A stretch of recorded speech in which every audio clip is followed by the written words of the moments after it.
안녕하세요. 어이없는 신우와 시부모님 때문에 몹쓸 꼴을 보게 된 30대 여성입니다. 오늘 이렇게 제가 제 이야기를 하게 된 건 단도직입적으로 시부모님이 싸고 도는 신우가 있다면 결혼하는 걸 꼭 한번 다시 생각해 보시라는 말씀을 드리고 싶어서예요. 저도 그런 이야기를 해주는 누군가가 있었다면 오늘날 이런 상황에 놓이지는 않았을 테니 말이에요. 생각할수록 답답하고 속상하고 그렇습니다. 남편과는 지인의 소개로 만났는데 만났을 당시만 해도 제가 남편에게 여동생이 있는지 그리고 그 집안에서 여동생이 얼마나 대단한 존재인지 솔직히 그런 걸 어떻게 알았겠어요. 그저 직장생활 10년 하는 동안 크고 작은 사고 없었고 성격도 무난하여 주변에 미워하는 사람이 없다는 그런 설명만 듣고 나간 자리였는걸요. 그리고 지인의 말대로 남편은 튀는 것 없이 평범한 사람이었는데 저는 그 점이 마음에 들었어요. 주변에 자기 조건보다 특출나게 잘난 남자를 만나서 마음 졸이며 사는 몇몇 친구들을 봤기에 비슷한 조건의 성격을 가진 사람과 만났으면 했었거든요. 하지만 지금 생각해보면 결혼 준비를 시작하면서 이게 맞나? 스스로 그런 질문을 많이 던졌던 것 같아요. 처음엔 저도 나름대로 똑순이랍시고 이것저것 조건도 많이 보고 했던 것 같은데 사람 마음이라는 게 칼로 무자르듯 되는 게 아니잖아요. 그래서 알고 보니 사귈 때 남편이 했던 말과는 달리 시부모님이 노후 준비도 제대로 안 되어 있는 것 같고 남편 월급도 저에게 말했던 것보다 적었지만 그럴 만한 사정이 있었겠지 생각하고 그냥 넘어갔어요. 남편하고 결혼해서 그때부터 제가 경제권 잡고 야무지게 살면 된다는 생각도 있었고요. 말이 나왔으니 말이지만 저와 남편에 대해서 조금 더 설명을 해볼게요. 일단 저에 대해 먼저 말하자면 이 넓고 넓은 세상에 저보다 잘난 사람이 한둘이겠냐 싶지만은 그래도 저는 제 조건에 만족하는 편입니다. 친정부모님은 작은 식당을 하셨는데 규모 대비 장사가 잘 되어서 오래전부터 사람들이 아름아름 물어 찾아올 만큼 인기가 좋았고요. 그래서 두 분 돌아가실 때까지 먹고 쓰실 노후 자금은 다 준비되어 있는 걸로 알아요. 뿐만 아니라 하나뿐인 딸이 돈 걱정에 젊은 날 못 누리며 사는 건 싫다며 제 앞으로 진작에 30평대 아파트도 한 채 사주셨거든요. 그런데 그때가 10여 년 전이라서 이후로 집값이 많이 올랐어요. 동네가 강남은 아니지만 그래도 몇 억 가까이 올라서 부모님께 감사드릴 뿐입니다. 또래 친구들에 비해 금전적인 부분에 있어 심리적으로 여유가 있으니까요. 그리고 저는 현재 대기업 마케팅 부서에서 근무하고 있습니다. 반면에 남편의 경우 10년이나 직장 생활을 했다고 했으니 솔직히 저도 저 나름대로 기대치라고 해야 할지 아무튼 예상 범위가 있었거든요. 하지만 이게 웬걸요. 남편은 제 월급의 절반이 조금 넘는 수준이었습니다. 처음부터 저는 대기업 남편은 중소기업이었으니 월급이나 복지면에서 어느 정도 차이가 있을 거란 건 알고 있었지만 막상 현실을 맞닥뜨리니 솔직히 기분이 좋진 않았지요. 하지만 남편이 덧붙이기를 자기가 다니는 기업은 공기업과 비슷한 성질의 회사라서 직원이 자기 발로 나가지 않는 한 회사가 자르는 일은 거의 없다는 거예요. 자기도 이제껏 내내 다니면서 잘리는 사람 딱 2번 봤다나요. 그러면서 당장 얼마를 받는지도 중요하지만 앞으로 얼마나 다닐 수 있을지도 중요하지 않냐며 자기 월급이 그렇게 마음에 걸리면 대리든 뭐든 투잡이라도 뛰어서 제가 원하는 수준까지 끌어올리겠다고 하더군요. 그리고 솔직히 조건을 떠나 남편의 그 말에 제 마음이 움직인 게 사실이에요. 저런 남자라면 살다가 우리 인생에 큰 고난이 찾아와도 잘 버텨내주겠구나 하는 생각이 들었다고 해야 할지. 아무튼 그래서 결혼을 결심했습니다. 하지만 그땐 몰랐지요. 원하는 여자와의 결혼을 눈앞에 둔 남자라면 아무 말이나 짓거릴 수 있다는 사실을 말이에요. 그렇게 저희는 양가 부모님의 허락을 구해 부부의 연을 맺었습니다. 어쨌든 제 명의의 집이 있었으니 남편은 자기가 모아둔 돈 3천만 원으로 결혼식 비용과 혼수를 했어요. 그 외로 자기가 타고 다니던 차도 한 대 가져왔는데 그거야 저도 제 차가 있었으니 적어도 제게는 별 의미는 없었고요. 저도 제 나름대로 모은 돈이 있었기 때문에 그 돈으로 리모델링을 싹 했습니다. 30평대 아파트라 4천만 원 가까이 나와서 조금 놀라긴 했지만 앞으로 얼마가 됐건 남편하고 제가 지낼 보금자리라 생각하니 크게 아깝지는 않았어요. 그런데 이 정도 수준이면 솔직히 반반 결혼이 아니라 제가 훨씬 더 해간 결혼이었고 그러면 남편이 저를 떠받들고 살아도 모자르다 싶었는데 그게 그렇게 되는 게 아니더라고요. 따지고 들자면 남편이나 저나 비슷한 시간에 출근하고 퇴근했는데 어째서인지 제가 집안일의 대부분을 도맡게 되었거든요. 남편은 말로는 번번이 자기가 도와주겠다며 나섰지만 솔직히 해놓은 걸 보면 그다지 마음에 들지도 않고 그러다 보니 제 손이 다시 닿아야 했으니 결국 같은 일을 2번 하는 셈이 되더라고요. 그리고 직장 생활에서 나온 버릇인지 아니면 원래 제 성격이 그런 건지 제가 비효율적으로 일하는 걸 좋아하지 않아요. 아무튼 그래서 결국 제가 주로 집안일을 하게 되었는데 그게 그렇게 서운하고 짜증도 나대요. 하지만 남편과의 결혼 생활에서 단지 집안일을 제가 더 많이 했다고 해서 갈라서네만에 그런 생각을 하게 된 건 당연히 아닙니다. 진짜 문제는 바로 신우였어요. 남편에게는 2살 어린 신우가 있었는데 저하고는 동갑이었거든요. 그래서 사실 호칭부터 시작해서 여러 가지로 나름대로 신경 쓸 부분이 많더라고요. 일단 저는 서로 존대를 했으면 했어요. 호칭도 누구누구씨 정도면 좋겠다 싶었고 그런데 신우가 먼저 언니 하면서 동갑인 저한테 다가오더라고요. 그래서 신우 성격이 좋다고만 생각했지요. 그런데 그건 시작에 불과했습니다. 그 언니라는 호칭을 쓰면서 동시에 신우는 저와 동갑내기 여성이라고는 믿을 수 없을 만큼 어린아이처럼 행동하기 시작했으니까요. 혀 짧은 소리에 귀여운 척은 기본이었고 말도 안 되는 걸로 소리를 깍깍 질러대며 한 번은 시댁에서 모두 모여 식사를 하게 되었는데 제가 선물로 들어온 조기가 너무 맛있어 보여서 시댁에 가지고 갔던 때였습니다. 그리고는 어쩌다 보니 제가 주방에서 그걸 굽고 있었지요. 아무튼 그래서 조기를 구워 식사에 올렸는데 신우가 조기 눈깔이 자기를 쳐다보고 있다면서 너무 무섭다고 호들갑을 떠는 거예요. 엊그제 닭발 먹었다고 자랑한 사람이 조기 눈깔 가지고 요란법석이라니 어이가 없어서 말도 안 나왔지요. 그런데 그런 신우를 보고 아버님 어머님은 저렇게 마음이 여려서 어디다 쓰냐며 걱정이 된다나요. 그래도 맞아요. 솔직히 신우가 귀여운 척을 하건 말건 저한테 피해주는 것만 아니면 저랑 무슨 상관이었겠어요. 그런데 문제는 저한테 피해를 주기 시작했습니다. 신우는 2년제 대학을 졸업한 이후 쇼핑몰을 한다고 했다가 직장을 다니겠다고 했다가 그나마 착실한 게 자랑인 저희 남편과 달리 어째서인지 어디 한 곳에서 자리를 잡지 못하고 미친 엑스 널뛰기 하듯 진로를 바꿔댔습니다. 그리고 그럴 때마다 아버님 어머님은 돈은 돈대로 대주면서 동시에 당신 딸이 아직 어려서 그렇다며 그래도 자리 못 잡고 저렇게 돌아다니는 게 남들 눈에 어찌 보일지 생각은 하셨는지 감싸고 들기 바쁘시더라고요. 그리고 뭐 아버님 어머님이 하나뿐인 딸을 이렇게 키우시든 저렇게 키우시든 솔직히 제 알 바는 아니라고 생각했어요. 제가 원래 남일에 크게 관심을 두고 이러쿵저러쿵 말을 하는 성격도 아니고요. 그런데 얼마 전 생각지도 못한 이야기를 들었습니다. 신우가 서울에서 직장을 다니게 되었다는 거예요.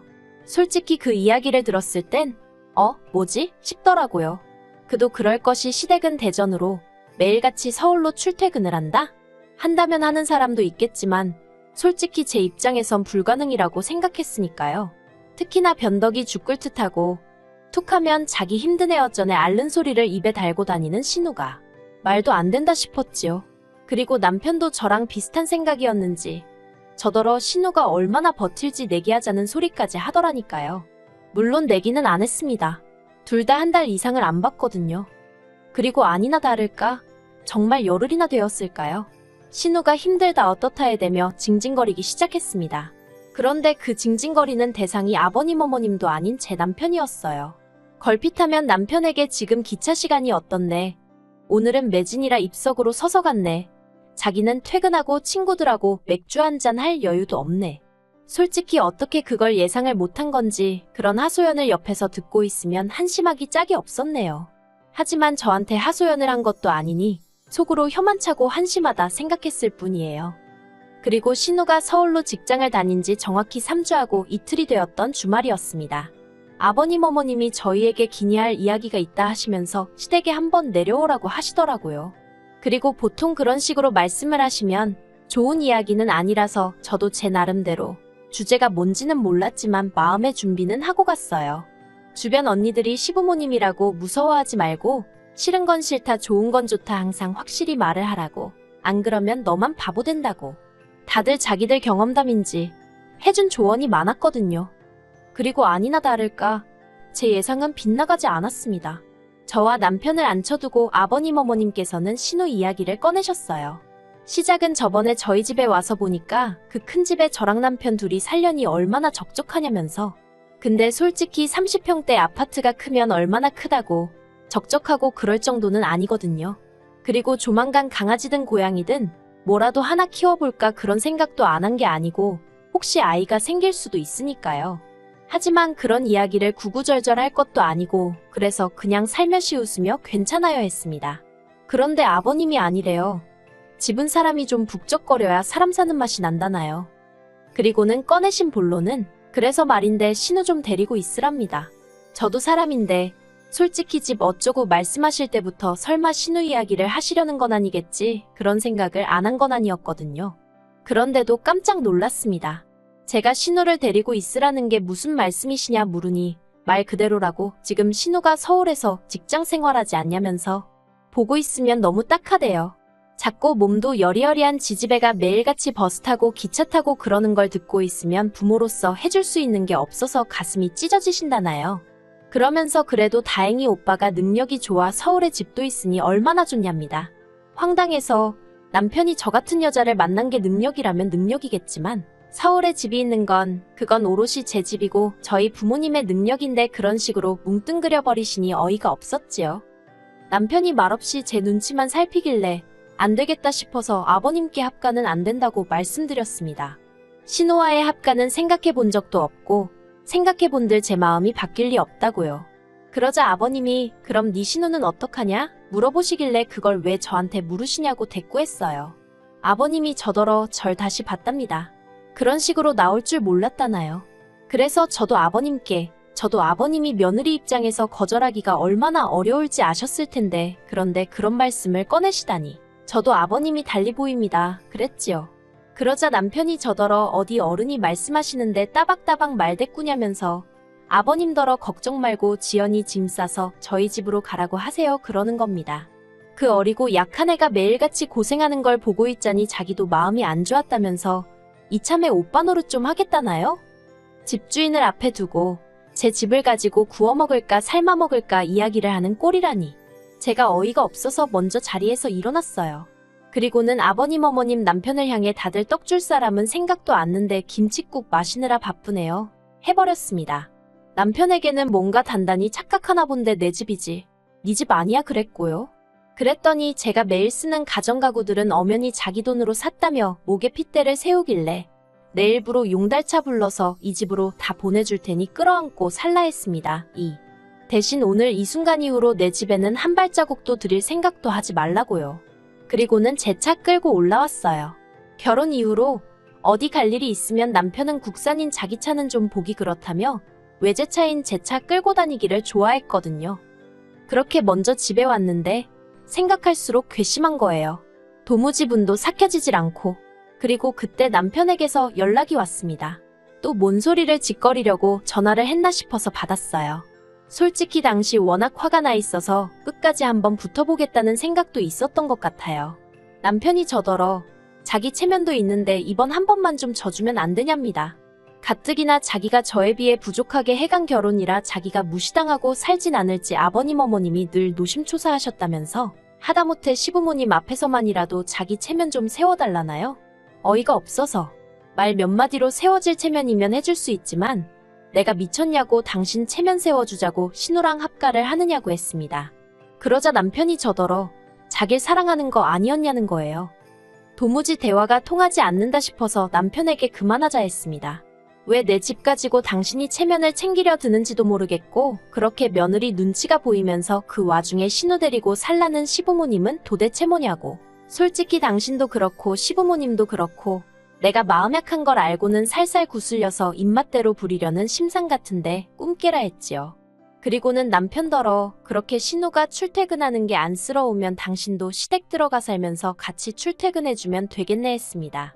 내일부로 당신 짐이랑 그 잘난 당신 돈으로 산 가정가구 전부 다 시댁으로 보탤 테니 더는 연락하지 말라고 한마디 더 쏘아붙이고 그렇게 끝내자 했습니다. 솔직히 저는 결혼하자마자 혼인신고부터 하고 싶었는데 남편이 자기가 10년째 붓고 있던 청약 통장이 있다면서 저랑 혼인신고하면 그게 무용지물이 된다고 몇 번이고 혼인신고하자는 저를 어르고 달래서 미루고 있었거든요. 그런데 그 순간만큼은 정말 다행이다 싶대요. 어차피 사람들 머릿속에는 제가 이혼녀로 남겠지만 그래도 이 거지 같은 인간하고 얽힌 흔적을 하나라도 줄일 수 있으니 다행이다 싶었지요. 아무튼 이튿날 남편과 약속한 대로 용달차 불러서 죄다 실어보냈습니다.